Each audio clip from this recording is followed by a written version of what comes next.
اللہ کے پیغمبر ایک دن عشاء کی نماز پڑھانے کے لیے اپنے گھر مبارک، اپنے حجرہ مبارک سے تشریف لے کے آتے ہیں عشاء کی نماز ادا فرمانے کے لیے۔ وَهُوَ حَامِلٌ حَسَنًا أَوْ حُسَيْنًا،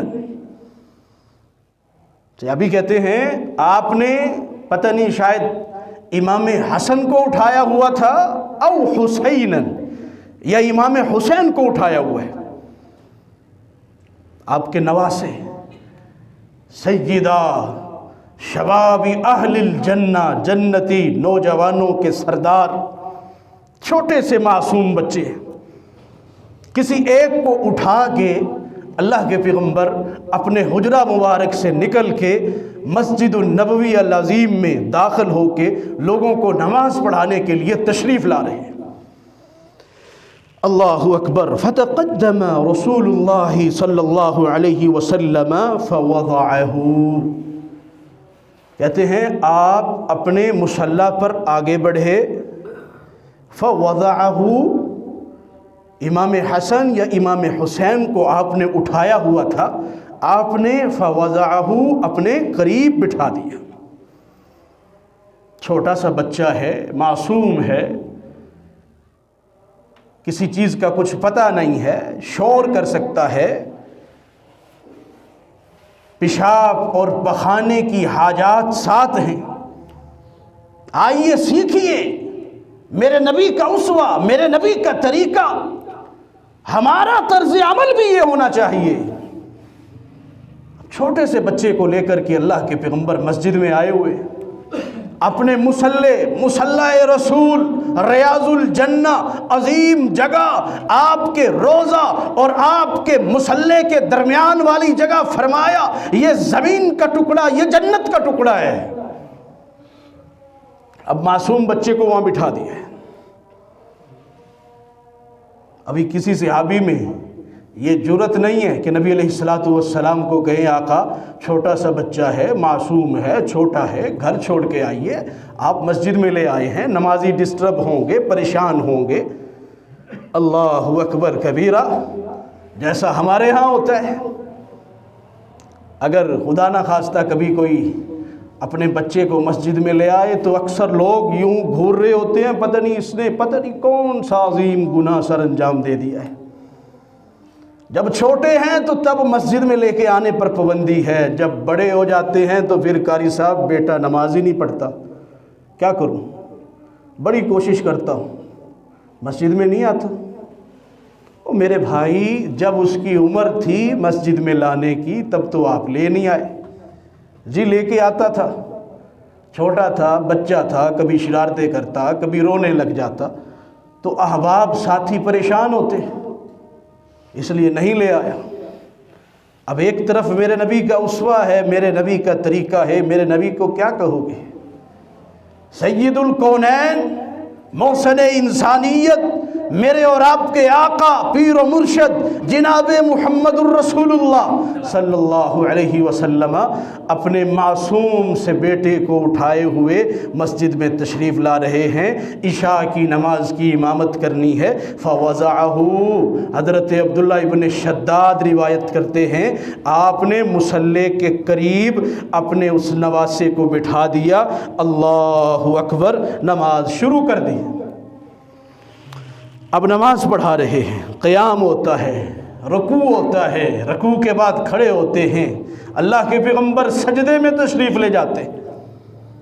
پہلا سجدہ ہوتا ہے، سجدہ کرنے کے بعد پھر بیٹھتے ہیں، دو سجدوں کے درمیان بیٹھ کے پہلا سجدہ مکمل ہوا، پھر دوسرے سجدے میں تشریف لے گئے۔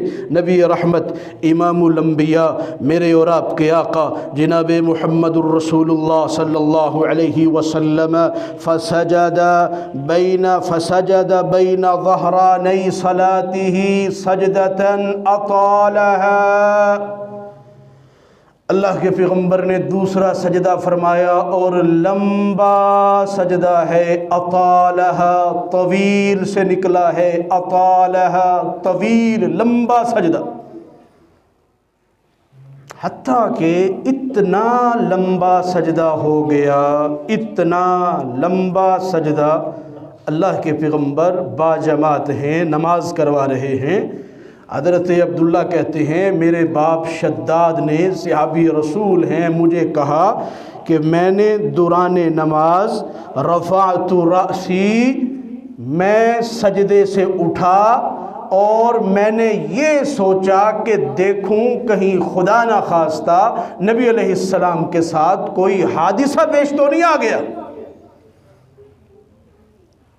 حضرت شداد رضی اللہ تعالی عنہ فرماتے ہیں فَإِذَا رَفَعْتُ رَأْسِي، میں نے سجدے کے دوران جب سجدہ طویل ہو گیا میں نے اپنا سر اٹھایا اور رسول اللہ صلی اللہ علیہ وسلم کے مصلی شریف کی طرف میں نے دیکھا تو کیا دیکھتا ہوں، آمنہ کے لال سجدے میں ہیں، سجدے کی حالت میں ہیں، اور آپ کا نواسہ آپ کی پیٹھ پر، آپ کی کمر پر چڑھ کے کھیل رہا ہے۔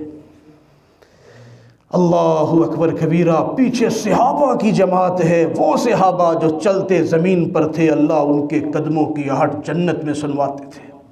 وہ صحابہ جن کے بارے میں قرآن بول بول کے رضی اللہ عنہم ورضوا عنہ اولئک حزب اللہ، یہ اللہ کی جماعت ہے، یہ اللہ کا گروہ ہے، یہ اللہ کا لشکر ہے، یہ کامیاب لوگ ہیں، یہ کامران لوگ ہیں، یہ وہ لوگ ہیں جن کے لیے رب کائنات نے ان کے جیتے ہوئے آسمان سے دنیا میں جنت کے سرٹیفکیٹوں کو نازل فرما دیا۔ صحابہ کی جماعت ہے پیچھے، ساری مسجد نبوی عظیم، اللہ تعالی ہم سب کو بار بار زیارت نصیب فرما دے۔ سب لیٹے ہوئے ہیں سجدے میں۔ صحابی نے سر اٹھایا، دیکھا اللہ کے پیغمبر آمنہ کے لال سجدے کی حالت میں ہے اور آپ کا نواسہ آپ کے کندھوں پر سوار ہے۔ بالآخر اللہ کے پیغمبر سجدے سے اٹھے، تشہد میں بیٹھے اور نبی رحمت نے سلام پھیرا۔ اللہ اکبر۔ فلما قضى رسول اللہ صلی اللہ علیہ وسلم الصلاة قال الناس یا رسول اللہ۔ اللہ کے پیغمبر نماز سے فارغ ہوتے ہیں، لوگوں کی جانب متوجہ ہوتے ہیں۔ قال الناس، صحابہ آپ سے مخاطب ہوئے اور کہنے لگے یا رسول اللہ صلی اللہ علیہ وسلم انک سجدت بین ظہرانی صلاتک سجدتا اطلتها۔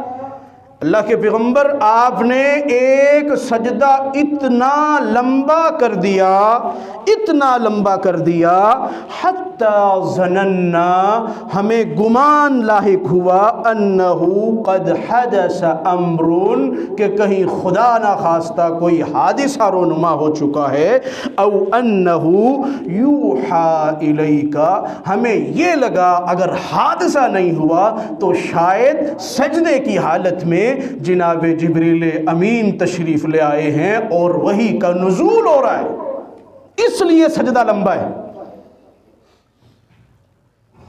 میرے اور آپ کے آقا جناب محمد الرسول اللہ صلی اللہ علیہ وسلم آمنہ کے لال جواب دیتے ہیں، آپ فرماتے ہیں کل ذالک لم یکن، نہ کوئی حادثہ پیش آیا اور نہ کوئی وحی کا معاملہ پیش آیا۔ کل ذالک لم یکن، جو آپ سوچ رہے ہو بات وہ نہیں ہے۔ بات کیا ہے؟ ولیکن ابنی ارتحلنی، میرا بیٹا امام حسن یا امام حسین، سبحان اللہ، ارتحلنی، مجھ پر سوار ہو گیا، میرے کندھوں پر، میری پیٹھ پر، میری کمر پر میرا بیٹا سوار ہو گیا۔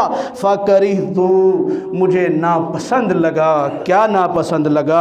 ان اعجلہ حتی یقضی حاجتہ، مجھے جلدی کرنا، جلدی سجدے سے اٹھنا اس لیے اچھا نہ لگا، کہیں بیٹا کھیلنے کے لیے، کودنے کے لیے میری پیٹھ پر سوار ہوا ہے، کہیں اس کے کھیلنے سے پہلے میں سجدے کو چھوڑ کے بیٹھ نہ جاؤں، یہ بات مجھے بڑی ناگوار گزری۔ اس لیے میں سجدے میں رہا کہ میرا بیٹا میرا نواسا کھیل لے۔ اللہ اکبر، یہ تحمل ہے، یہ بردباری ہے، یہ پیار، یہ شفقت، یہ نرمی۔ مرو ابناءکم، جب تمہارے بیٹے 7 سال کی عمر کو پہنچ جائیں، مرو ابناءکم، انہیں نماز کا حکم دو، انہیں نماز کی طرف مائل کرو، نماز کی طرف راغب کرو، نماز کے راستے پر چلاؤ، نماز کی طرف لے جاؤ۔ مرو ابناءکم، اللہ اکبر کبیرہ۔ وَإِذَا بَلَغُوا 10، اور جب 10 سال کی عمر تک آپ کا بیٹا بیٹی، آپ کا لخت جگر، نور نظر، جگر کا ٹکڑا، آنکھوں کا تارا، دل کا پیارا 10 سال کی عمر کو پہنچا ہوا ہے، فرمایا اب نماز نہیں پڑھتا تو محمد کریم جو ساری کائنات کے لیے رحمت للعالمین پیغمبر ہیں، اس نبی رحمت للعالمین کی طرف سے حکم ہے کہ اپنے 10 سال کے بیٹے کو سزا دو نماز نہ پڑھنے کی وجہ سے، اسے مارو۔ اللہ اکبر کبیرہ، یہ نبی رحمت تربیت سکھا رہے ہیں۔ آپ تو اپنے چھوٹے معصوم بچے کو مسجد میں لے کے آ رہے ہیں۔ بچے اگر سمجھدار ہو جائیں، تھوڑے سے بڑے ہو جائیں، تو ان کو مسجدوں میں لے کے آنے میں کوئی مذائقہ، کوئی حرج نہیں ہے۔ نبی علیہ السلام کی سنت ہے، یہ آپ کا منہج ہے، آپ کا طریقہ ہے۔ ہم چھوٹے بچوں کو برداشت نہیں کرتے، جب بچے بڑے ہو جاتے ہیں تو وہ نمازوں کی طرف کیسے گامزن ہوں گے؟ چھوٹے معصوم بچوں کو 4 سال کا ہے، 5 سال کا ہے، 6 کا ہے، 7 کا مسجد میں لے آؤ، تاکہ کل جب آپ اپنی قبر میں جا کے لیٹو تو یہی تربیت شدہ، جس کی تربیت ہو چکی ہے، جس نے مسجد کی دہلیز کو کراس کیا ہے، جو بچپن میں مسجد میں آتا رہا ہے، گھر کے سارے پروگراموں کو چھوڑ کے مسجد کی طرف آ رہا تھا، تو اللہ سے پوری امید اور پورا یقین ہے کہ ہمارے جانے کے بعد بھی ہماری اولاد مسجدوں کا رخ کیے رکھے گی، مسجدوں کی طرف گامزن رہے گی۔ بلکہ میں تو یہ کہتا ہوں، اگر کوئی چھوٹا بچہ مسجد میں آیا ہوا ہے، اسے کیوں ڈانٹتے ہو؟ اللہ کی قسم، انٹرنیٹ کو، سوشل میڈیا کو، موبائل کو چھوڑ کے، گندی صحبت اور گندی سوسائٹی کو جو ہاتھوں میں تھمائے ہوئے ہیں یہ کھلونے اور یہ انٹرنیٹ اور سوشل میڈیا کو چھوڑ کے، اللہ کی قسم وہ عظیم قربانی دے کے اللہ کے گھر مسجد میں آیا ہوا ہے۔ وہ سیکھے گا، یہاں دیکھے گا، یہاں سیکھے گا اور عمل کرے گا۔ اس کے معصوم سے کاغذ کی طرح، سفید کاغذ کی طرح سفید دماغ میں یہ بات نقش ہوگی کہ مردوں نے، نوجوانوں نے، بوڑھوں نے، بچوں نے، سب نے اللہ کے گھر مسجدوں کو آباد کر کے فرض نمازوں کے لیے 5 وقت فجر، ظہر، عصر، مغرب، عشاء اپنے گھر کو چھوڑ کے، سردی ہو، گرمی ہو، خزاں ہو، بہار ہو، جو موسم ہو، جو مسئلہ ہو، اللہ کے گھروں کو آ کے آباد کرنا ہے، اللہ کے گھروں میں باجماعت نماز ادا کرنی ہے۔ اور یاد رکھیے گا، اگر بچپن میں، چھوٹی عمر میں اگر بچوں کی تربیت نہیں ہو رہی تو پھر کسی بھول میں، کسی ایسی بات میں مبتلا مت رہنا کہ ہمارے بچے بڑے ہو کے نمازی بن جائیں گے، بڑے ہو کے نیکوکار بن جائیں گے۔ کلا واللہ، ایسا ہوتا دنیا نے کبھی دیکھا نہیں ہے۔ جتنی میری فکر دنیا کے لیے ہے، میرا بچہ اگر سکول نہیں جا رہا، ٹیوشن نہیں جا رہا، ٹیوٹر آ رہا ہے، پڑھ نہیں رہا، اچھے مارکس نہیں آ رہے، اچھا کام نہیں کر رہا، اور سکول سے اس کی کمپلین آ رہی ہے، تو میں دن رات ایک کر کے ڈھونڈتا ہوں بھائی مسئلہ کیا ہے۔ اچھے سکول میں داخل کروایا ہے، اچھے ادارے میں داخل کروایا ہے، اچھا ٹیوٹر رکھا ہوا ہے، اچھے مارکس کیوں نہیں آ رہے، اچھا رزلٹ کیوں نہیں آ رہا، آؤٹ پٹ اچھا کیوں نہیں آ رہا؟ میرے بھائیوں، رب کعبہ کی قسم ہے، میری یہ فکریں، میری یہ آرزویں، میری یہ محنتوں کا سب سے زیادہ حق رکھتا تھا تو اللہ کا دین رکھتا تھا۔ جتنی میری فکر، میری سوچ، جتنا میری محنتیں، میری کوششیں، میری جہد، میری سارے معاملات دنیا کے لیے ہیں، اگر کاش ان میں سے ذرا سی محنتیں میں اپنے دین پر، اپنی آخرت پر، اپنی عاقبت پر، اپنے بچوں پر لگا دوں، اللہ تعالیٰ دنیا میں بھی کامیاب کرے گا۔ اور یاد رکھیے وَمَا مِن دَابَّةٍ إِلَّا عَلَى اللَّهِ رِزْقُهَا، رزق انسان نے اتنا ہی حاصل کرنا ہے جتنا اللہ رب العالمین نے لکھ دیا ہے۔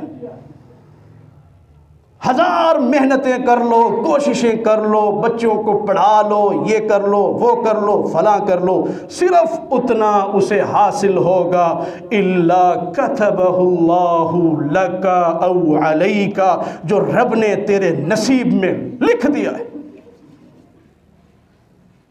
اب دیکھنا یہ ہے، چیک یہ کیا جا رہا ہے کہ اگر بچہ نماز نہیں پڑھ رہا، مسجد نہیں آ رہا، تو میرے دل میں کتنا درد ہوتا ہے۔ کیا اس سے زیادہ ہوتا ہے اگر بچے کے ماسک نہیں آ رہے؟